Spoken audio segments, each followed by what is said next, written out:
आज के इस विश्लेषण में आपका स्वागत है।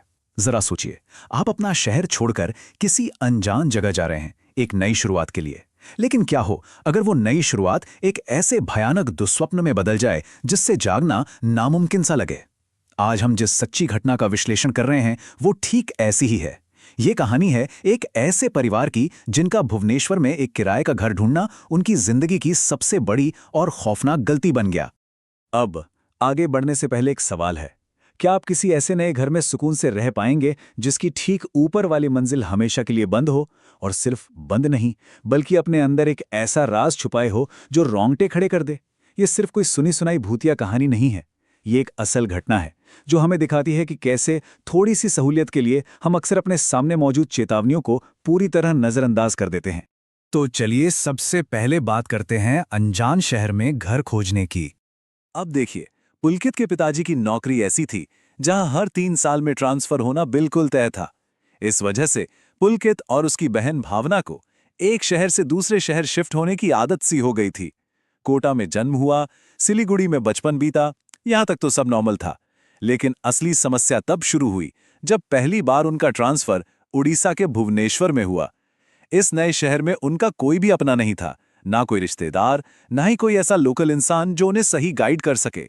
जाहिर सी बात है, शहर में पहुंचते ही परिवार चाहता था कि सारा सामान सीधा किराए के घर में जाए, ताकि होटल का भारी भरकम खर्चा और परेशानी बच सके।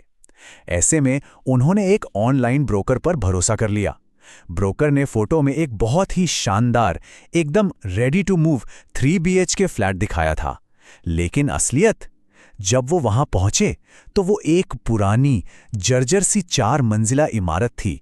और सबसे अजीब बात, उसकी ऊपरी मंजिलें पूरी तरह से खंडर हो चुकी थीं और उन पर बड़े बड़े ताले लटके हुए थे। यहीं से शुरू होता है हमारा दूसरा हिस्सा, बंद दरवाजा और पहली दस्तक। अपनी पहली ही शाम को जब माँ और दोनों बच्चे सीढ़ियों से ऊपर का जायजा लेने गए तो उन्हें एकदम से एक बहुत ही भयानक बदबू आई। ऐसा लगा जैसे कुछ सड़ रहा हो। थोड़ा और ऊपर जाने पर पहले माले के बंद दरवाजे के सामने उन्हें एक बहुत बड़ा, बुरी तरह से कटा फटा मरा हुआ चूहा पड़ा मिला। और जब उनकी नज़र ऊपर जाने वाली सीढ़ियों पर पड़ी तो वहां एक बहुत बड़ा जंग लगा ताला और एक भारी जालीदार दरवाजा था जिसने ऊपर का रास्ता पूरी तरह ब्लॉक कर रखा था। अब आप सोच रहे होंगे कि उन्होंने तुरंत घर क्यों नहीं छोड़ दिया। यहीं पर ब्रोकर ने अपनी चालाकी दिखाई। उसने बड़ी सफाई से उनकी चिंताओं को ये कहकर टाल दिया कि अरे, आपको तो अंदर रहना है ना, अंदर से घर कितना बढ़िया है। माँ ने भी यही सोचा कि फालतू की झंझट में कौन पड़े, बस ऊपर वाले फ्लोर को इग्नोर कर देंगे। लेकिन ये उनकी बहुत बड़ी भूल थी। अब हम आते हैं इस कहानी के उस पड़ाव पर जहां खौफ तो था लेकिन उसे अनसुना किया जा रहा था। अगली कुछ रातों में चीजें और बिगड़ने लगी। इमेजिन कीजिए, माँ आराम से नहा रही हैं या किचन में खाना बना रही हैं और तभी ठीक उनके ऊपर वाले फ्लोर से, जिस पर इतना भारी ताला लगा है और जो खाली बताया गया है, वहां से किसी के भारी कदमों से कूदने और दौड़ने की आवाजें आने लगती हैं। थम थम थम। फिर कुछ दिनों बाद जब माँ ने दोबारा ऊपर जाकर देखा तो इस बार वहां एक चूहा नहीं था, पूरे 7 बुरी तरह से क्षत विक्षत चूहे पड़े हुए थे। और इससे भी ज्यादा खौफनाक बात यह थी कि ठीक उसी वक्त उस बाहर से बंद ताले वाले दरवाजे के अंदर से किसी के जोर जोर से दरवाजा पीटने की आवाज आने लगी। मतलब साफ था, अंदर कोई है जबकि बाहर ताला लटका हुआ था। अक्सर हम डर को लॉजिक से छुपाने की कोशिश करते हैं, है ना?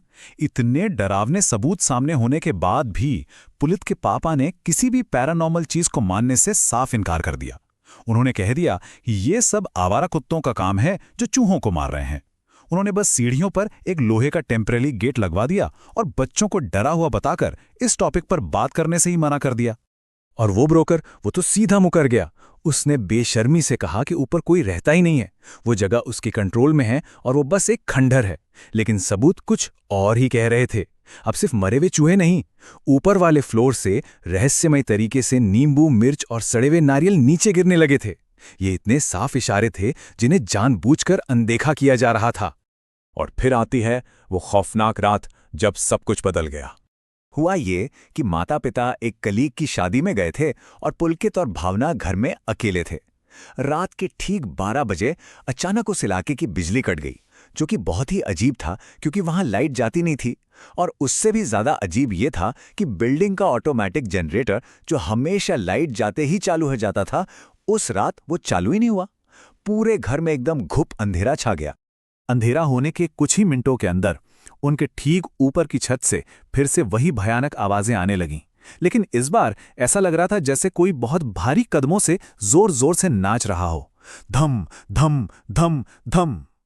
इस आवाज ने पुलकित को इतना परेशान कर दिया कि उसने फैसला किया, आज तो देखकर ही रहेंगे कि उस बंद दरवाजे के पीछे आखिर है क्या। अपनी डरी हुई बहन को साथ लेकर पुलकित दबे पांव सीढ़ियां चढ़ा और ऊपर पहुंचते ही उन्हें जो दिखा वो किसी बुरे सपने से कम नहीं था। जो भारी जंग लगा ताला इतने दिनों से बाहर से मजबूती से बंद था ना, वो अब खुला हुआ जमीन पर पड़ा था। और दरवाजा हल्का सा खुला हुआ था।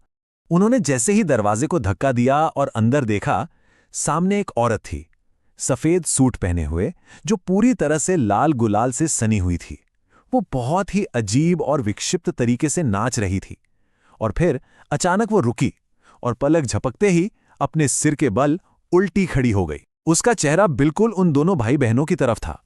हमारा आखिरी हिस्सा, जान बचाना और इस घटना से मिली एक बहुत बड़ी सीख।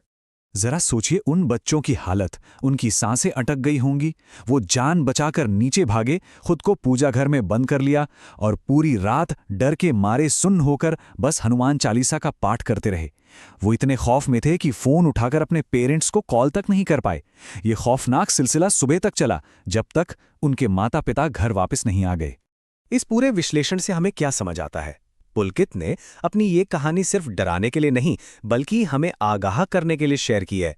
पहली बात, कभी भी किसी भी प्रॉपर्टी का पूरा इतिहास जाने बिना उसे किराए पर मत लीजिए। दूसरी बात, अजीब सी बदबू या बिना वजह बंद पड़े हिस्सों जैसे साफ संकेतों को कभी इग्नोर मत कीजिए। और सबसे जरूरी, किसी ब्रोकर की चिकनी चुपड़ी बातों से ज्यादा हमेशा अपने गट फीलिंग यानी अपने अंदर की आवाज पर भरोसा कीजिए। तो इस विश्लेषण के अंत में एक बहुत बड़ा सवाल हमारे सामने खड़ा होता है। क्या जल्दी से घर मिलने की सहूलियत इतनी जरूरी है कि हम किसी जगह के काले अतीत और भयानक चेतावनियों को बिल्कुल अनदेखा कर दें? ये कहानी एक चेतावनी है कि अक्सर हम इंसान समझ में ना आने वाली डरावनी चीजों को भी नॉर्मल साबित करने की कितनी हद तक कोशिश करते हैं, और कभी-कभी ये कोशिश बहुत भारी पड़ सकती है।